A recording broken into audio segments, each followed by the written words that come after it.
The invitation read, Mountain Crest Resort, Daniel, don't attend. I replied, understood. The day of the event, the resort director approached Dad. Sir, the owner needs to speak with you. They pointed at me. Dad's face went white. Security waited for my instructions. But let me start from the beginning. Let me tell you about my father's 65th birthday party, and how it became the moment everything changed. My name is Daniel Richardson. I'm 31 years old. And for most of my life I've been the family disappointment. My older sister Victoria is a surgeon. Cardiovascular. She saves lives daily at Seattle's top hospital and drives a Mercedes that costs more than most people's houses. My younger brother James is a corporate attorney, partner at a downtown firm before he turned 35. He wears suits that cost $3,000 and has photos with the governor on his office wall. And then there's me, Daniel. The one who never finished anything. The one who dropped out of law school after one semester. The one who started some internet thing that the family never quite understood. At family gatherings, the introductions went like this. This is Victoria, our daughter, the heart surgeon. This is James, our son, partner at Morrison & Wells. This is Daniel, our other son. He does website work, online stuff. The pause before my introduction always lasted 2 seconds longer than everyone else's. I never corrected them. Never explained that my internet thing was actually a SaaS platform for enterprise resource management. Never mentioned that I'd sold my first startup for $8 million in 2019 and used that money to build something bigger. Never brought up the fact that my current company, Zenith Solutions, was valued at $180 million and served clients in 14 countries. I was watching. Testing. Waiting to see if anyone would ask the right questions. They never did. In 2021, I made an unusual investment. Mountain Crest Resort, a luxury property 3 hours north of Seattle. 50 acres of pristine wilderness, a main lodge with 35 rooms, private cabins, a world-class restaurant and event facilities that could host up to 300 guests. The previous owners were retiring. They'd listed it at $28 million.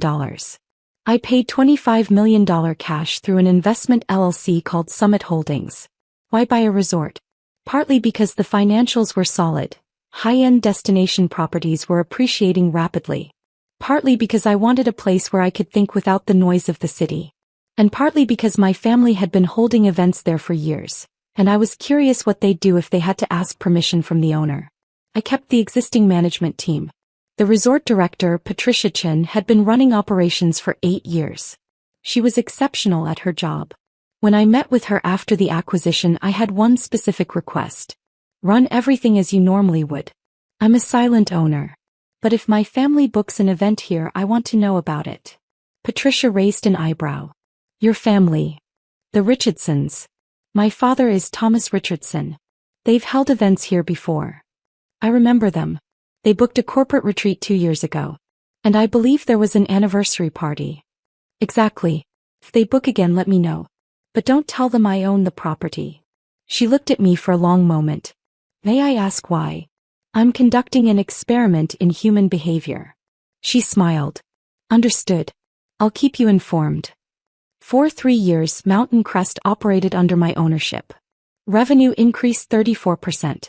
Guest satisfaction scores hit all-time highs. And my family continued to have no idea that their disappointing son owned their favorite venue. The email arrived 6 weeks before Dad's birthday. Not addressed to me personally. It was a mass email sent to the extended family through my mother's account. You're invited to celebrate Thomas Richardson's 65th birthday at Mountain Crest Resort. Saturday, October 14th. Cocktails at 6 p.m., dinner at 7 p.m. Black tie. 180 guests. RSVP by September 30th. I was on the email list. Barely. My address was at the bottom after second cousins I'd met twice. I replied to the group email. Sounds great. I'll be there. 3 days later, I received a separate email. From my father's personal account. Not the group thread. Daniel. Regarding the birthday celebration. After some consideration, your mother and I have decided this should be an adults-only event. Given the formal nature and the guest list, which includes several of my business associates and high-level contacts, we feel it's best to keep the atmosphere professional. We know you're busy with your computer projects anyway, Perhaps we can do a separate dinner for your birthday next month. That. I read it 3 times. Adults only. As if I were a child who might embarrass him in front of his business associates. I was 31 years old. I ran a company worth $180 million. I had just closed a contract with a Fortune 100 company worth $4.7 million annually. And my father was uninviting me to his birthday party. I replied, "Understood. Enjoy the celebration." His response came an hour later. "Appreciate you understanding. This is important for my professional reputation." I forwarded the entire email chain to Patricia at Mountain Crest with a simple note. "This is the event I mentioned. Let's discuss details." Patricia called me that afternoon. "Your father's assistant contacted us yesterday," she said. "They're requesting the grand ballroom, premium bar service, the 7-course tasting menu and exclusive use of the grounds for the evening. Estimated cost, $85,000. And they have no idea I own the property. None whatsoever. They negotiated rates with our events manager like any other client. Perfect. Approve everything they want. Give them the presidential treatment. I want this to be the best event Mountain Crest has ever hosted. Daniel, can I ask what you're planning?" "I'm planning to attend my father's birthday party." "But he uninvited you." "He uninvited me from his event. But he can't uninvite the property owner from his own resort." I could hear the smile in her voice. "Understood. What do you need from me?" "Nothing unusual. Just run the event perfectly. I'll arrive around 6:30 p.m. When my father asks what I'm doing there, that's when I'll need you." "I'll be ready." I didn't tell anyone I was coming. My phone stayed silent. No calls from family asking why I wasn't attending, no one checking if I was hurt by the exclusion. The silence was its own answer. Victoria called once, but it was about something else entirely. "Daniel, do you know anyone who does website updates? The hospital's donation page is broken." "I might know someone," I said. "Great. Can you ask around? We need someone cheap though. The budget is tight." My company had a web development team of 47 people. Our smallest contract was $200,000. But she was asking if I knew someone cheap. "I'll see what I can do," I said. "Thanks." "Oh, are you going to Dad's party?" "I wasn't invited." "What? That's weird. Must be an oversight. You should call Mom." "It wasn't an oversight. Dad specifically uninvited me." Silence on the line. Then, "Oh, well, I'm sure he has his reasons. You know how he is about professional events." "I do know." "Okay, well, let me know about the website person. Bye." She hung up. Never asked if I was okay. Never questioned why our father would exclude me. James didn't call at all. October 14th arrived with perfect fall weather.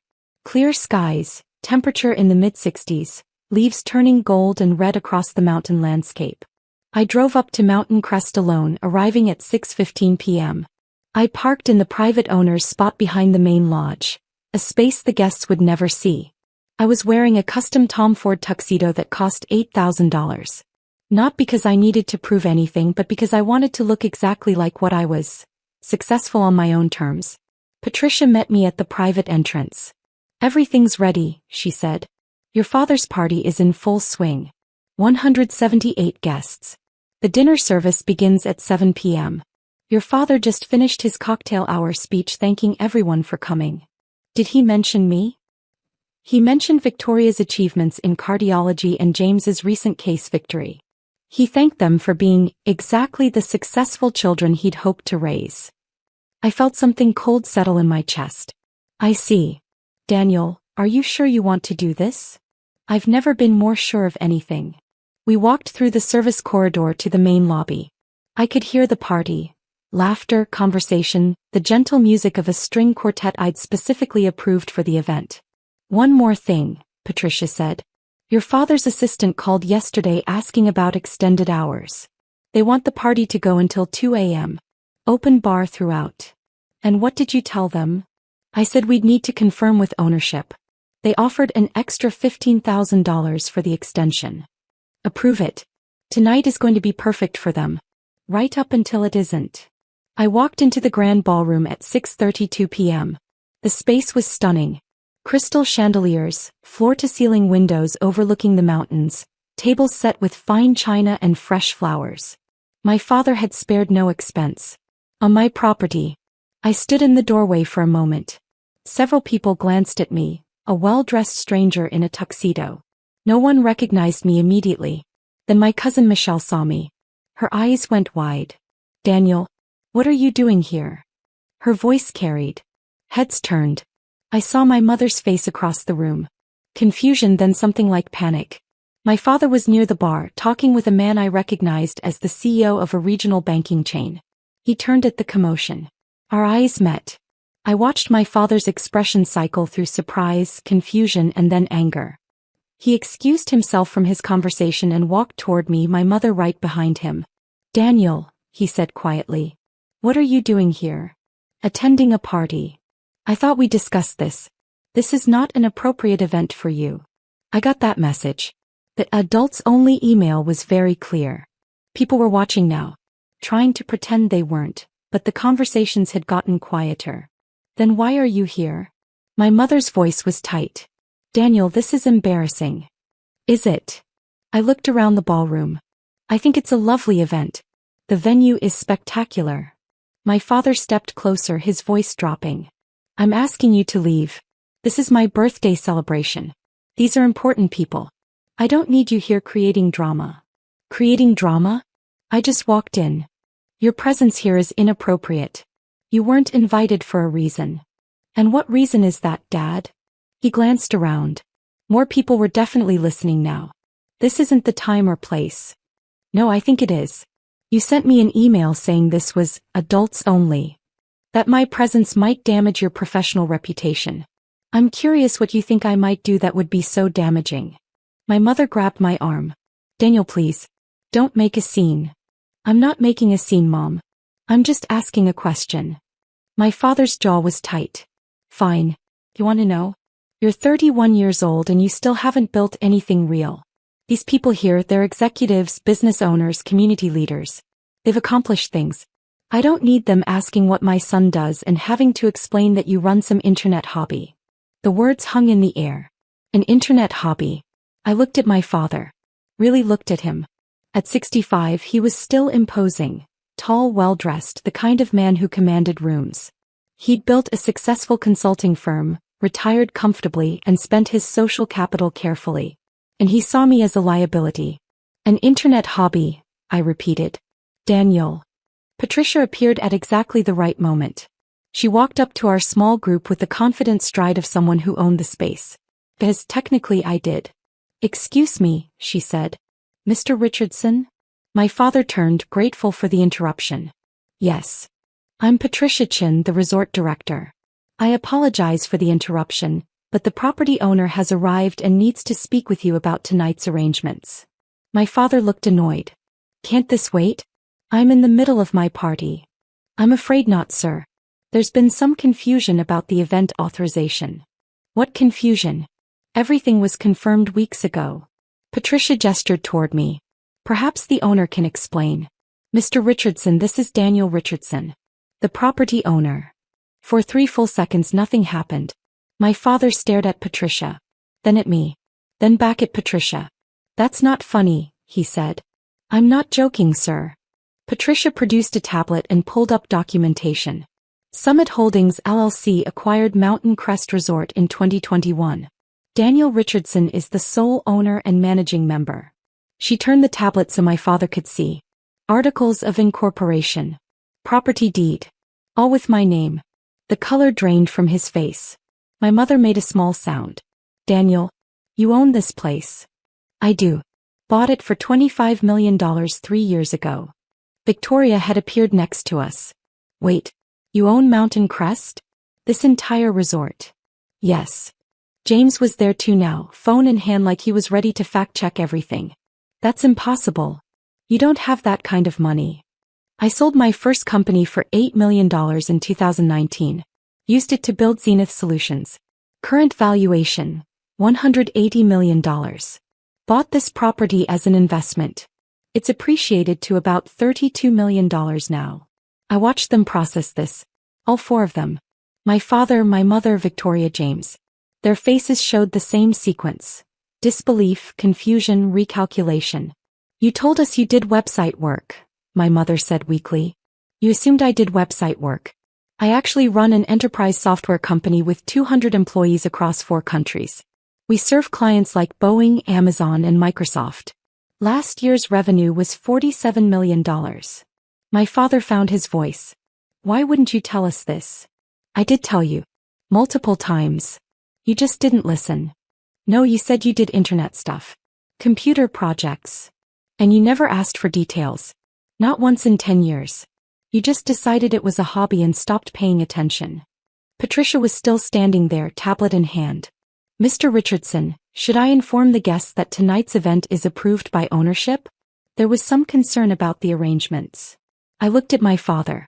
At his expensive suit and his shocked face and his birthday party full of important people. Tonight's event is fully approved, I said. In fact, I'm upgrading the bar to top-shelf spirits. No additional charge. Happy birthday, Dad. Daniel. Enjoy your party. All 178 guests. I've made sure everything is perfect.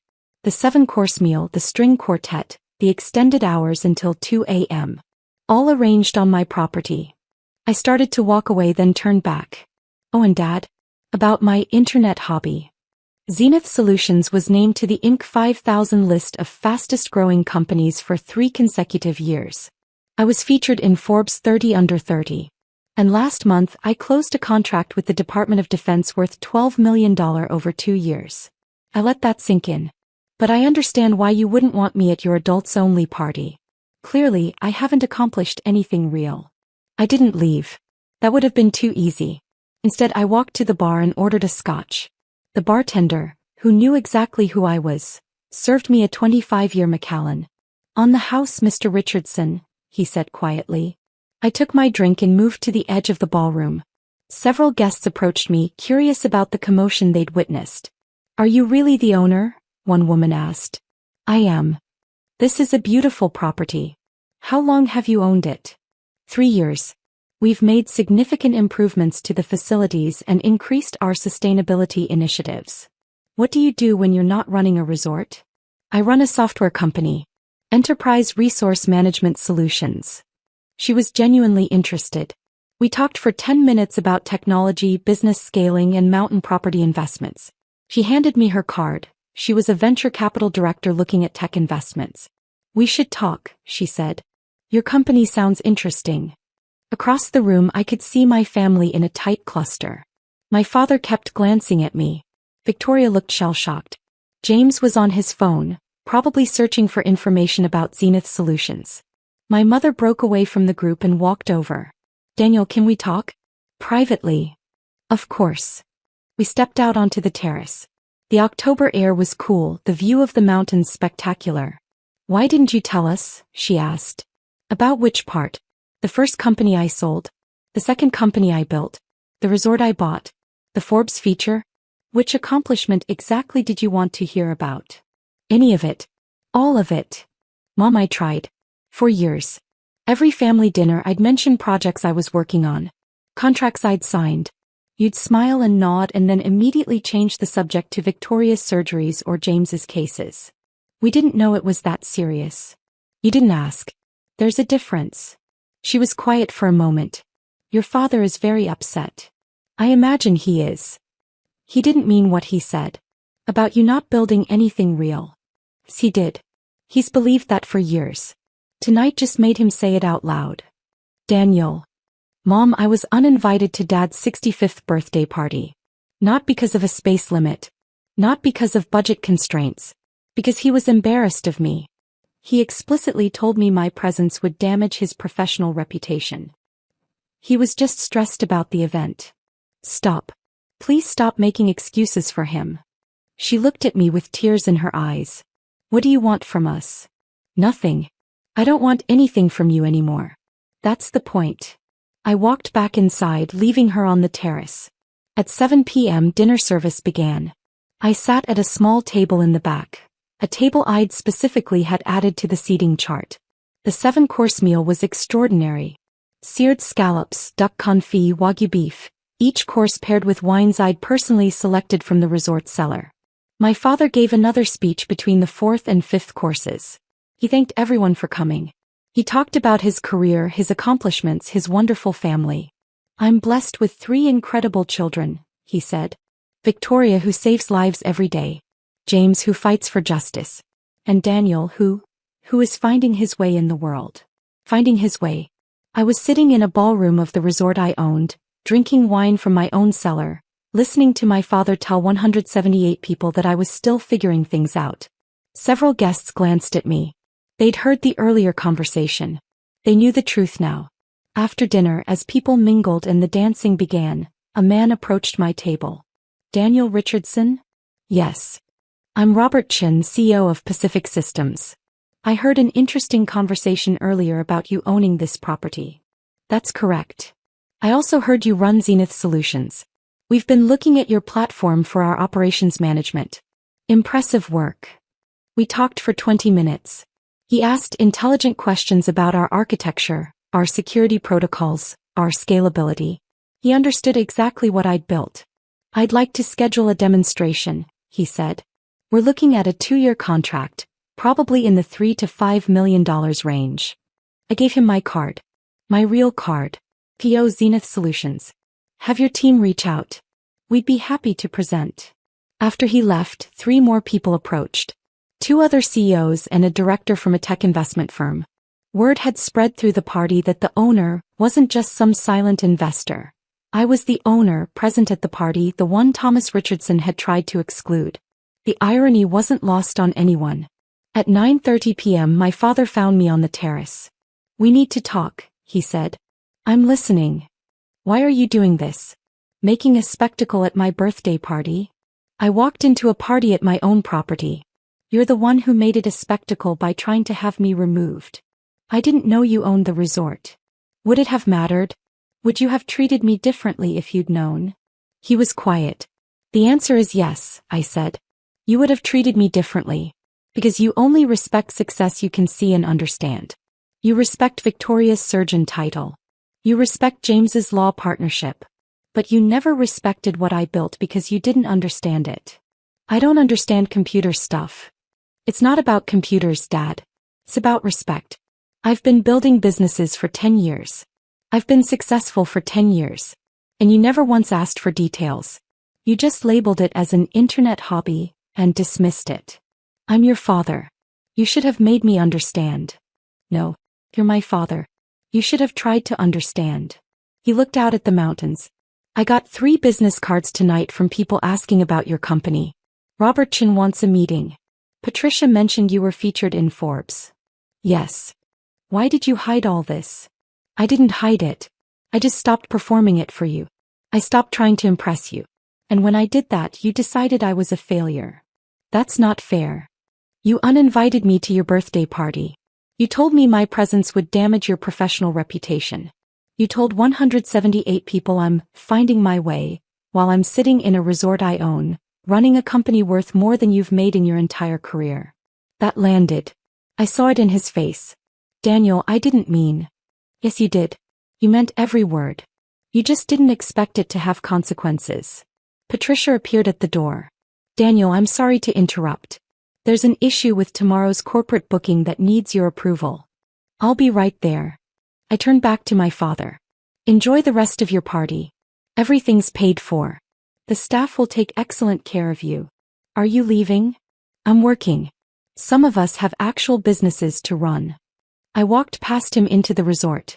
The party continued until 1:47 a.m. I watched from my office on the second floor, reviewing the next day's bookings and responding to emails from my actual business.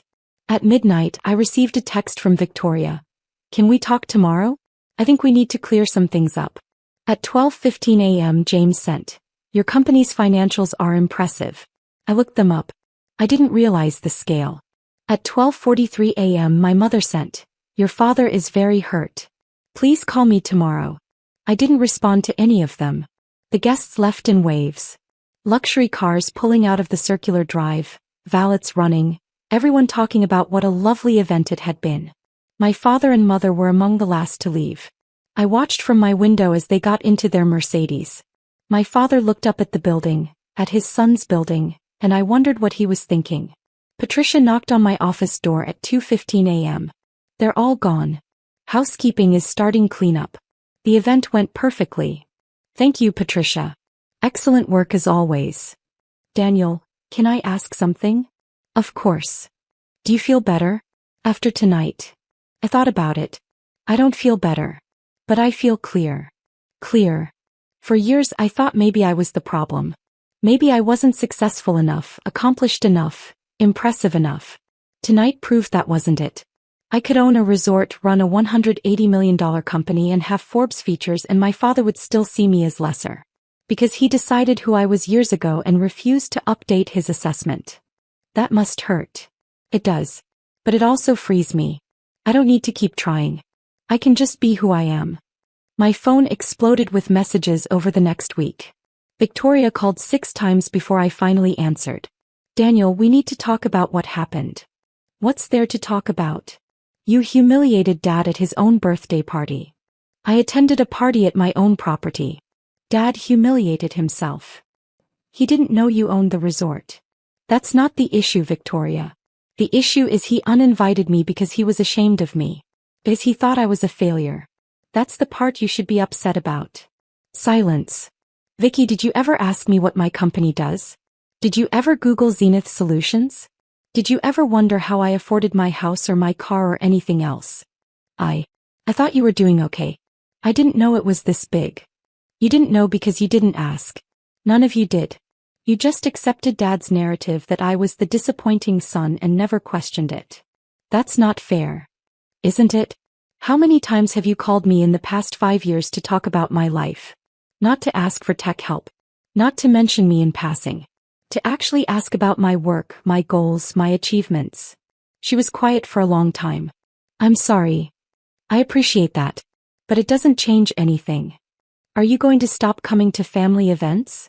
I don't know yet. I'm figuring out what I want my relationship with this family to look like. Daniel, we're still family. Family shows up for each other. Family asks questions. Family doesn't let one person get uninvited from birthday parties because they're considered embarrassing. You all failed that test. I hung up. James was next. He sent a long email about how he'd looked into Zenith Solutions, how impressive the growth metrics were, how he'd like to discuss potential investment opportunities. I replied, not interested. But thanks for finally looking. My mother called every day. I let it go to voicemail. Her messages were all variations of the same theme. Your father is hurting, we need to fix this, family is important, please call back. On day 8 my father called.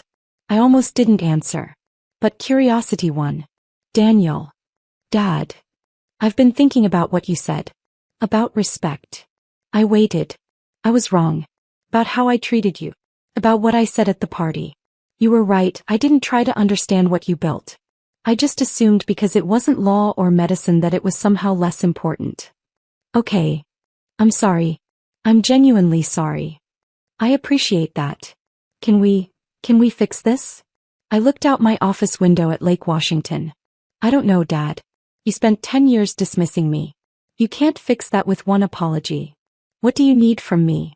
I need you to understand that your approval isn't what makes me valuable. I'm successful whether you acknowledge it or not. I built something meaningful whether you understand it or not. And I'm going to keep building it whether you're proud of me or not. I am proud of you. I see that now. You're proud of my net worth and my property and my Forbes feature. But are you proud of me? The person who built those things. The son who kept trying to connect with you for years while you dismissed him. He didn't have an answer. That's what I thought, I said. When you can answer that question honestly, call me back. I ended the call. Thanksgiving. The first family holiday since the party.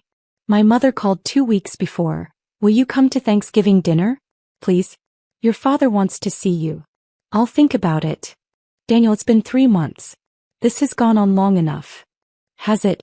Has Dad actually changed? Or does he just want things to go back to normal? He's been different. He asks about you. He's been reading articles about your company. That's nice.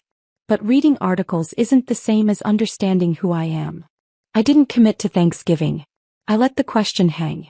2 days before the holiday, my father showed up at my office in Seattle. Not my home office. My actual office. The headquarters of Zenith Solutions. My assistant called me. Daniel, there's a Thomas Richardson in the lobby asking to see you. Send him up. My father walked into my office and stopped. He looked around at the open floor plan, the developers at their workstations, the conference rooms with white boards covered in code, the walls with our company values and our client logos. This is impressive, he said quietly. Thank you. I didn't realize it was this substantial. No one in the family did. That was the point. He sat down across from my desk. I came to ask you personally to come to Thanksgiving. But I also came to see this. To understand what you've built. And what do you think? I think I've been an idiot. I think I spent 10 years dismissing something I didn't understand and I missed out on knowing my own son. I leaned back in my chair. What changed? I had lunch with Robert Chen last week, the CEO I met at my party. He spent 30 minutes telling me about your company's technology, your leadership, your reputation in the industry. And I realized he knew more about what you'd accomplished than I did. Your father knew less about you than a stranger at a party. That must have been uncomfortable. It was humiliating. But I deserved it. He paused. Daniel, I'm not asking you to forget the past. I'm asking for a chance to do better in the future. I studied my father. He looked older somehow. Tired. I'll come to Thanksgiving, I said. But things are different now. I'm not going to perform success for you. I'm not going to prove myself. I'm just going to be myself. And if that's not enough, then we'll know where we stand. That's fair. He stood to leave, then turned back. For what it's worth, I told your mother and Victoria and James that they need to apologize too. What happened wasn't just my fault. They all participated in dismissing you. I appreciate that. And Daniel, I've started telling people about what you've accomplished. Not because of the money or the Forbes feature. Because you built something from nothing and you did it without anyone's help. That takes real character. After he left, I sat at my desk for a long time. Was one conversation enough? No. Was it a start? Maybe. I showed up at my parents' house at 2 p.m. with a bottle of wine that cost $400. Not to show off. But because I could and because it was excellent wine. Everyone was already there. Victoria, James, their spouses, my parents. The introductions were different this time. This is Daniel, our son. He runs Zenith Solutions, a technology company. My mother's voice was careful, proud, uncertain. This is my brother Daniel. He owns Mountain Crest Resort. Among other things. Victoria's addition felt forced but genuine. Dinner was awkward at first. No one quite knew how to act. But halfway through the meal, James asked a real question. Daniel, how did you get the Department of Defense contract? That must have been a complex bid process. I explained it. The RFP, the security requirements, the technical demonstration, the negotiation. He listened. Really listened. Asked follow-up questions. Victoria chimed in. I told the hospital board about your company. They're interested in your resource management platform for our surgical scheduling. Have them reach out. We'd be happy to do a demo. My father was quiet through most of dinner. But when dessert came, he raised his glass. I want to say something. 3 months ago I made a terrible mistake. I failed to see and appreciate what my son had accomplished. I let my own narrow view of success blind me to what was right in front of me. Daniel, I'm sorry. And I'm proud of you. Not just for what you've built, but for how you've handled my failure to recognize it. The table was silent. To Daniel, he said. To family. And to second chances. Everyone raised their glasses. I looked around the table. At my family, imperfect and flawed and trying. To second chances, I said. But earned ones. We drank. It wasn't perfect. It wasn't a fairy tale resolution.